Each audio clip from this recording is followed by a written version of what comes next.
l'ouverture est reportée cette fois-ci à une date ultérieure, selon Ousmane Gawal Diallo, cela à la demande des 3 facilitatrices. Ajouter à cela la présence à Conakry du facilitateur de la CEDEAO. Est-ce que ce report vous a surpris, puisque Sanso l'a en parlé même dans l'émission d'hier? Voilà, en raison justement de quelque part de la chronique que j'ai écoutée de Sanso hier, on va dire que ça ne m'a pas surpris. J'étais préparé et je trouve que c'est une bonne nouvelle. C'est une très très bonne nouvelle. Pour la Guinée, parce que c'est le pour report du dialogue. Bien sûr, parce que c'est les raisons du report. C'est-à-dire si on faisait un dialogue demain sans le Quator, ça ne servirait à rien, malheureusement.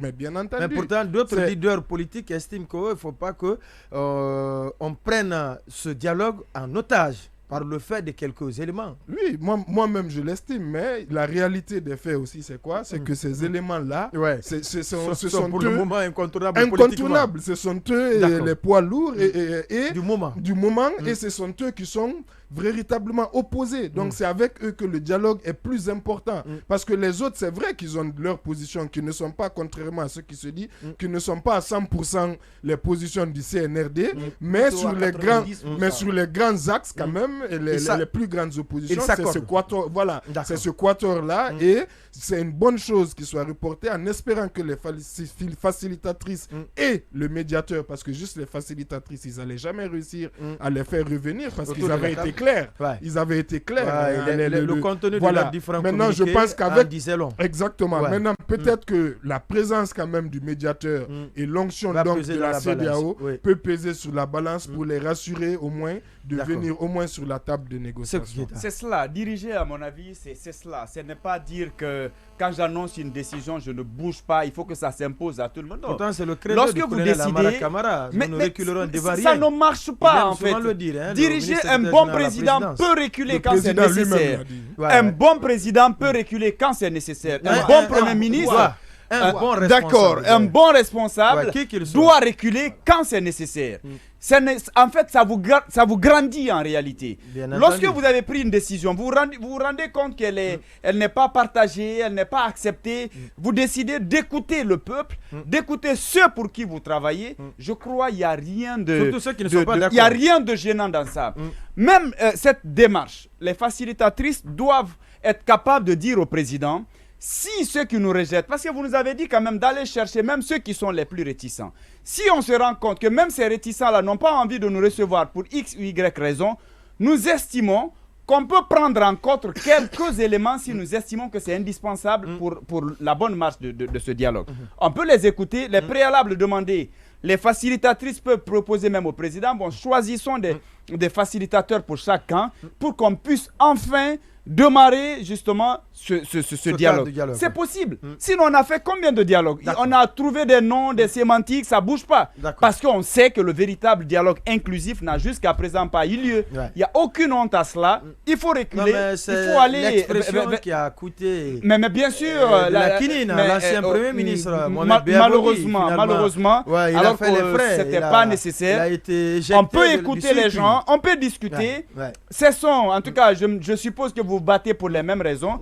Pas d'ennemis, alors discutez. Par rapport au report, mais je voudrais, et ça vous pouvez me permettre même si le temps n'est pas égal avec nous. Oui, donnez-moi la minute qui m'est accordée, je ferai tout pour dire tout pendant cette minute-là. Et je dis que j'ai du respect par-dessus tout, j'ai du respect pour le FNDC, qui est la seule, voix dissonante qui cherche tant bien que mal, ça aussi il faut le reconnaître, à joindre les mots à l'acte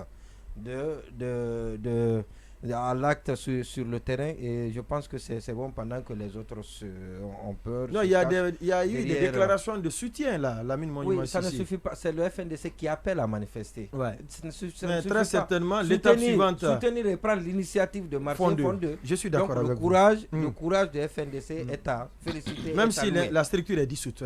Oui, même si la structure est dissoute, et les gens, et même ceux qui sont en prison, ils sortent aujourd'hui, ils feront la même chose. Comme pour dire que les gens qui sont convaincus et qui sont prêts à joindre, selon eux, l'utile à l'agréable. Alors, maintenant, par rapport au dialogue, ça a été reporté, et je me suis posé la question de savoir pourquoi ça a été reporté. Et parce que on peut reporter 10 fois. Si c'est la même chose qu'on doit servir à la population, au peuple de Guinée, ça n'a pas de sens. Ça n'a absolument pas de sens. Et donc, on sera là encore à se demander pourquoi le dialogue. Donc, le report n'est que le fait de différer le problème. Alors, le véritable problème, il faut l'avoir en face et le débattre. Il faut l'aborder, bien évidemment. Le problème, c'est quoi? Et ça, c'est connu de tout le monde parce que le quator qu'on veut avoir au sein du dialogue est clair et catégorique, l'a clairement dit, qu'ils ne veulent pas des facilitatrices parce que c'est des facilitatrices qui ont été choisies à leur insu. De façon unilatérale. Et donc, doute de l'impartialité de ces facilitatrices au dialogue. Et vous savez, on est dans un pays de méfiance. Il y a un mur de méfiance entre les acteurs, que les acteurs se sont construits d'ailleurs, qu'on érigé et ont fortifié. Jusqu'à présent, on fortifié à briser ce mur. C'est le mur de Berlin. Donc, pour le briser, c'est très facile, c'est très compliqué. Et ça, c'est une première chose. Deuxième chose, il y a d'autres préalables. Mais le principal, c'est les facilitatrices. Si c'est les mêmes facilitatrices qui doivent faciliter le retour de ces acteurs politiques, je veux bien savoir quel va être leur argument et quelle va être la démarche et quelle va être bien évidemment aussi la concession faite par le CNRD. La concession majeure qui va être faite par le CNRD parce que ça peut être un fait. On peut récuser quelqu'un, mais on est convaincu qu'il est capable de faire progresser les choses, de faire bouger les lignes et donc on se rend à l'évidence et on revient. Mais ce que le Quator demande et qui serait possible et qui pourrait bien évidemment dicter son agenda qui vise à revenir, et je ne suis pas sûr que ces facilitatrices-là soient capables d'obtenir ça du CNRD qui est très clair et qui ne veut pas faire de l'interférence dans les affaires judiciaires. Alors donc le plus facile pour le CNRD, c'est de dissoudre, c'est de mettre de côté ces facilitatrices qui s'accrochent encore beaucoup plus à leur poste, je ne sais pas pourquoi. Et parce que moi, à leur place, je suis récusé par une partie, mais je me barre, je quitte complètement, je laisse les gens... Oui, mais il n'y a pas de mission impossible, il n'y a que d'hommes incapables. Très certainement, ces facilitatrices estiment que... Non, la facilitation, il faut que vous soyez, que les deux parties s'accordent sur vous. S'accordent sur vous. Oui, on va évoluer. Je vous en prie. Et même dans les pays, un médiateur est choisi. Un médiateur choisi dans un pays, il faut que les deux camps qu'on veut rapprocher, qu'on veut réconcilier, qu'on veut rabibocher, il faudrait que ces deux camps s'accordent sur le médiateur. On a vu le cas de la Guinée-Bissau, où on a changé le président Alpha Condé parce qu'il y a un des camps qui ne voulait pas de lui. C'était le camp d'Ambalo. Ah voilà, donc on a vu même le cas ici avec l'ancien médiateur. L'ancien de la CEDEAO qui avait élu domicile en Guinée, qui aimait bien la Guinée, Ibn Chambas, qui ne veut pas se séparer de la Guinée, mais qui a été obligé de se séparer de la Guinée parce que le CNRD ne voulait pas de lui. Donc ça, c'est des exemples politiques. Oui, ça veut dire qu'aujourd'hui, le CNRD et le gouvernement sont tenus obligés de changer ces facilitatrices parce que je pense que le Quator est catégorique. Il faut changer ces facilitateurs, sinon ça peut pas. Ces facilitatrices, pardon, sinon ça peut pas aller. Donc il faut les changer. Est-ce que le CNRD et le gouvernement vont se prêter? C'est la question qu'il faut se poser. Et s'il faut continuer comme ça, ne pas accepter la Constitution, ça veut dire qu'on est encore parti pour notre blocus, pour notre blocage. C'est vrai que les raisons qui sont évoquées il y a une partie même du contenu du communiqué signé par le porte-parole du gouvernement. Je pense quelque part, les raisons évoquées, on dit que non, c'est parce qu'il faut donner plus de temps à ces facilitatrices qui doivent encore rencontrer les autres acteurs qui sont concernés. Les autres acteurs ne sont rien autre que le Quator. Elles perdent du temps en rencontrant les petites coalitions. Un autre exemple important. Mais en réalité, attendez, je vais placer ça. Non, fini, je vous redonne la parole. C'est important. D'accord, oui. En réalité, en 30 secondes, c'est qu'il faut que ceci-là vienne. Parce que vous ne pouvez pas organiser un dialogue pendant qu'une bonne partie de ceux qui sont concernés par ce dialogue-là disent non, il faut changer de facilité. Donc si on va avancer pour enlever encore si on peut, si on va avancer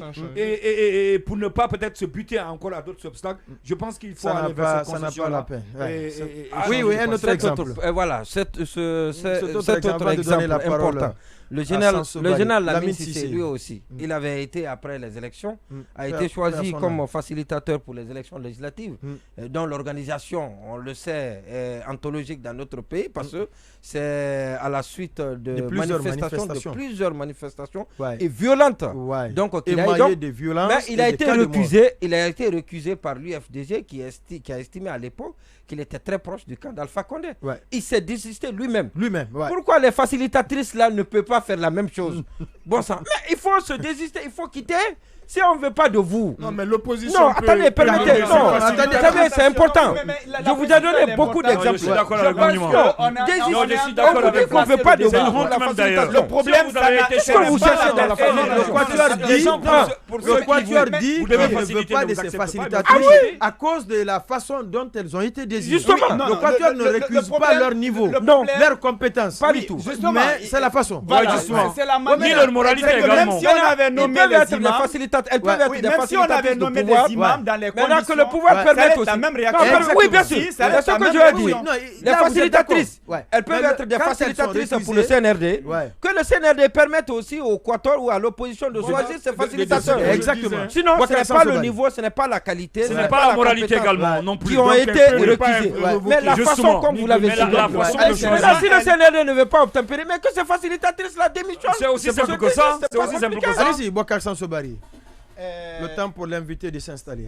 Alors d'abord, pour ce que Monima disait tout à l'heure, le courage du FNDC, je partage en partie ce qu'il a dit. Oui, il y a du courage, mais en même temps, il faut se demander, parce que à un moment donné, il faut que nous sachions ce que nous voulons. Est-ce que nous voulons que les politiques initie aussi des manifestations, alors que nous sommes en train déjà de nous désoler de celles qui sont organisées par le... On en parle tout à l'heure d'ailleurs, avec le placement sous contrôle judiciaire des deux acteurs politiques. Non, je voulais dire que s'il faut louer le courage du FNDC et dire peut-être que c'est les seuls qui sont en train de se battre, est-ce que ça veut dire que nous concluons qu'il n'y a que les manifestations qui peuvent faire marcher et il faudrait que la classe politique aussi appelle à des manifestations. L'autre chose... Les manifestations. Ils peuvent appeler en même temps. Non, l'autre chose que je voulais dire, il est possible aussi que l'attitude des politiques soit encore une chance donnée au dialogue, une chance donnée aux négociations, jusqu'à ce qu'ils réalisent que ça ne peut pas du tout marcher. Et la dernière chose, les gens l'ont dit, je pense que le report devrait surtout servir à aménager le dispositif du cadre. C'est-à-dire, aussi longtemps qu'on restera, si c'est le schéma-là, il n'y a aucune raison pour laquelle ces acteurs-là viendraient répondre à cette invitation, si le schéma reste tel qu'il est, et le cadre tel qu'il est, et les facilitatrices qui ont été désignées comme telles. Ça, il n'y a aucune chance. Si on reporte 1000 fois, les gens diront 1000 fois qu'ils ne viendront pas. Je reste avec vous très rapidement. J'en parlais tout à l'heure. Étienne Seropogui, arrêté, placé sous contrôle judiciaire. C'est le Baldé, arrêté, placé également sous contrôle judiciaire. On leur reproche tous les deux les mêmes faits. Est-ce qu'aujourd'hui, la justice